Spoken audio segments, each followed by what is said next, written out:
Hello everyone, आप सभी का एक न्यू एपिसोड में स्वागत है। आज की कहानी एक मॉन्स्टर पर है। इस कहानी की शुरुआत में एक अजीब सी चीज नदी के पुल पर लटक रही है। ये बिल्कुल भी हिल नहीं रही है, लेकिन थोड़ी देर बाद यह नदी में गिर जाती है। लोग नदी में ये देखने के लिए पास आते हैं कि वास्तव में क्या हो रहा है। वे उसे अजीब से जीव को दूर भगाने के लिए नदी में कुछ चीज फेंकते हैं। वो मॉन्स्टर वहां से गायब हो जाता है। वो सोचते हैं कि ऐसा करने से वो दूर चला गया, लेकिन जब दूसरी ओर देखता है तो उनको पता चलता है कि मॉन्स्टर उनकी ओर आगे बढ़ रहा है। उसके आसपास के लोगों ने उसे अभी तक नहीं देखा, लेकिन जब तक उन्हें इसका पता चलता तब तक देर हो चुकी होती है। धीरे दौड़ने वाले आदमी को ये नदी में फेंक देता है।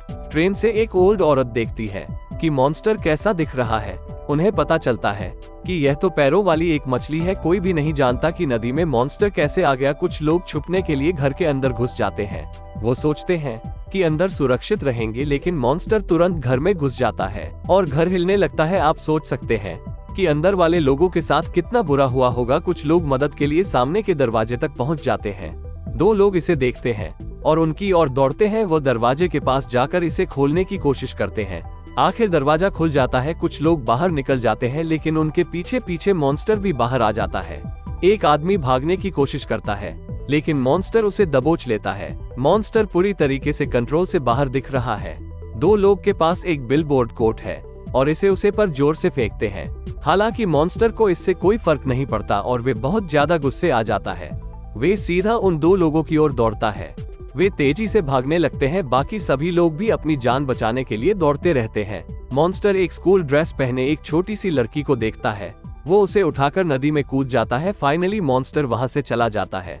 वो आदमी भी नदी की ओर दौड़ता है, क्योंकि वो छोटी लड़की उसकी बेटी थी। इसके बाद सीन शूट होता है और हम देखते हैं कि आर्मी वहां पर पहुंच जाती है और पूरे एरिया को सील कर देती है। लोग अपने परिवार की मौत का शौक मनाते हैं। उनके चाचा भी अपनी भतीजी की मौत के बारे में सुनकर आंखों में आंसू लेकर वहां पहुंच जाते हैं। पूरा परिवार दुख में एक दूसरे को गले लगता है, लेकिन उनकी मदद करने की बजाय न्यूज रिपोर्ट उन्हें गैर लेते हैं और तस्वीरें लेने लगते हैं।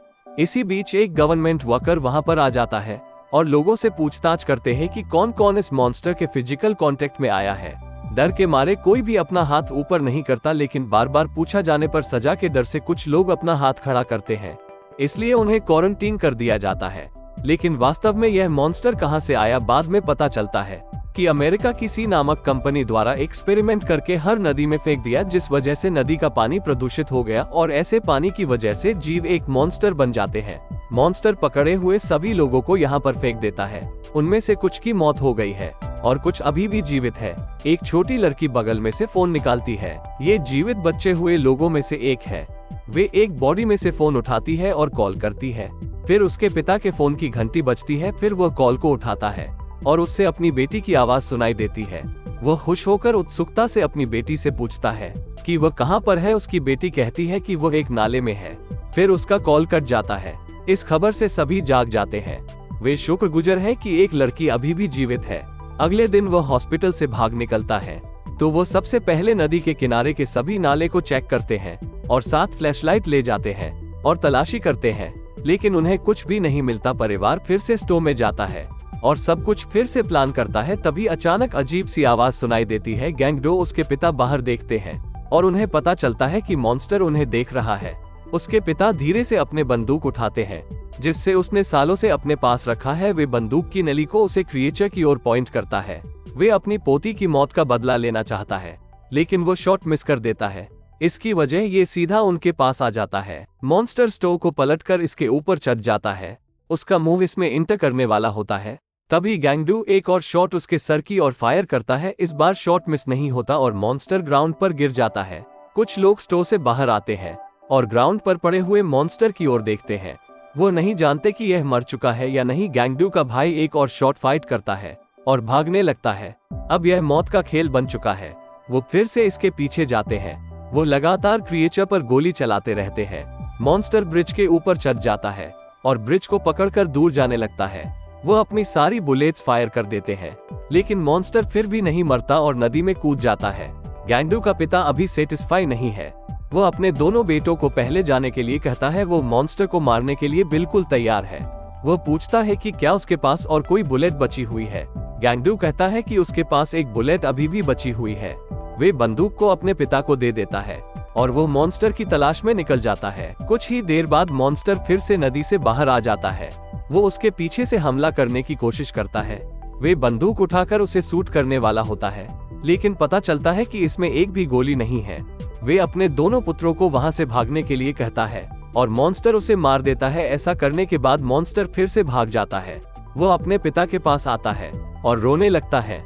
उसने अभी अभी अपनी बेटी को खोया है और अब उसने अपने पिता को भी खो दिया। उसके पास पड़े न्यूज़पेपर से अपने पिता के फेस को ढक देता है। पुलिस जल्दी वहां पर आ जाती है और वह हॉस्पिटल से भाग गया था, इसलिए पुलिस उसको अभी भी ढूंढ रही है। वहां से जाना चाहता है, लेकिन वह अपने पिता की ओर देखता रहता है। वो फिर से रुक जाता है क्योंकि वो उसे छोड़कर वहां से नहीं जाना चाहता। फाइनली पुलिस उसे पकड़ लेती है। पुलिस उसे पकड़कर एक सिगरेट जेल में डाल देती है। एक अमेरिकन डॉक्टर अंदर आता है। गैंगडू डॉक्टर से कहता है कि उसकी बेटी अभी भी नाले के अंदर कहीं पर है। वे उन्हें वहां जाकर उसे रेस्क्यू करने के लिए कहता है, लेकिन डॉक्टर उसे अनसुना करते हैं, बल्कि यह भी कहते हैं कि वायरस उसके दिमाग पर हावी हो गया है और अब इससे बाहर निकालना होगा। उनके बीच हुई बातचीत को गैंगडू उनकी बात सुन लेता है, जिससे पता चलता है कि यहाँ पर कोई भी वायरस नहीं है। सरकार इसलिए दावा कर रही है कि जिम्मेदारी अपने ऊपर नहीं लेना चाहती है। फिर वो होन नदी को साफ करते हैं। इसके बावजूद गैंगडू को ऑपरेटिंग टेबल पर लेटा दिया जाता है। यह उनके लिए मैटर नहीं करता यदि इसमें 1 और 2 लोगों की जान भी चली जाए। जैसे ही ऑपरेशन होने वाला होता है, वो एक डॉक्टर को पकड़े लेता है और उसके ऊपर इंजेक्शन से अटैक करने की कोशिश करता है और वह बाकी डॉक्टर्स को उसके लिए दरवाजा खोलने के लिए कहता है। वैसा ही करते हैं। वे फिर से अपनी बेटी को ढूंढने के लिए निकल पड़ता है। प्रोटेस्टर नदी के पास इकट्ठा हो जाता है। एक पीला डिवाइस धीरे धीरे हान नदी की ओर आगे बढ़ रहा है। वे हान नदी में जर डालकर उसे मॉन्स्टर को मारना चाहते हैं। तभी अचानक नदी के अंदर वाला मॉन्स्टर फिर से बाहर आ जाता है। एक पुलिस वाला उसकी ओर गोली चलाता है, लेकिन ये काम नहीं करती। इसी बीच येलो मशीन मॉन्स्टर के सर के ऊपर आ जाती है। वे बटन दबाते हैं और जहर को नीचे गिरा देते हैं। इस गैस को सांस के साथ लेने पर ये कई बीमारियां उत्पन्न कर देती है। पूरा क्राउड वहां से गायब होने लगता है। गैस मॉन्स्टर के शरीर के अंदर जाने लगती है और वे नीचे गिर जाता है। फिर गैंगडू अपनी जान दांव पर लगाकर क्रिएचर की ओर दौड़ता है, क्योंकि उसे लगता है उसकी बेटी शायद मॉन्स्टर की बॉडी के अंदर हो सकती है। वे 2 बच्चों को मॉन्स्टर की बॉडी से बाहर निकलता है। मरने से पहले दोनों बच्चे एक दूसरे को जकड़ लेते हैं। उनमें से एक उसकी बेटी है, जबकि दूसरा एक लड़का है। गैंगडू अपनी बेटी को उठाता है, लेकिन उसकी बेटी सांस नहीं ले रही है। फिर वो जोर से रोने लगता है और अपनी बेटी को लेकर उससे दूर आ जाता है। फिर गैस की वजह से उसके कानों से खून निकलने लगता है। सारी गैस मॉन्स्टर के ऊपर डाल देते हैं और गैस की मात्रा लगातार बढ़ती जा रही है। लेकिन परिवार को इसकी कोई परवाह नहीं है, क्योंकि अब वे सिर्फ एक काम करना चाहते हैं और वो लड़की की मौत का बदला लेना चाहते हैं। गैंगडू एक लोहे के सरिये को उठाता है और क्रिएचर के फेस पर मार देता है और उसका भाई एक कॉकटेल को पकड़कर इसे क्रिएचर की ओर फेंक देता है। अब मॉन्स्टर केवल वहां से भाग सकता है। फिर वो एक के बाद एक गिलास उसके पास गिरते हैं। अब पीछे मुड़कर भागने की बारी मॉन्स्टर की है। मॉन्स्टर ऊपर की ओर देखता है। किसी ने उसके ऊपर गैसोलीन डाल दिया है। उसका भाई लास्ट गिलास को फेंकने वाला होता है, लेकिन उसका हाथ फिसल जाता है और ग्राउंड पर गिर जाती है। अब कुछ भी नहीं हो सकता, क्योंकि अंतिम उम्मीद भी जा चुकी है। तभी उसकी बहन वहां पर दिखाई देती है। वो आग को उसकी ओर पॉइंट करती है। वे तीर को सीधे मॉन्स्टर के सर की ओर फायर करती है और अचानक उसके पूरे शरीर में आग लग जाती है। मॉन्स्टर दर्द से चिल्लाता है।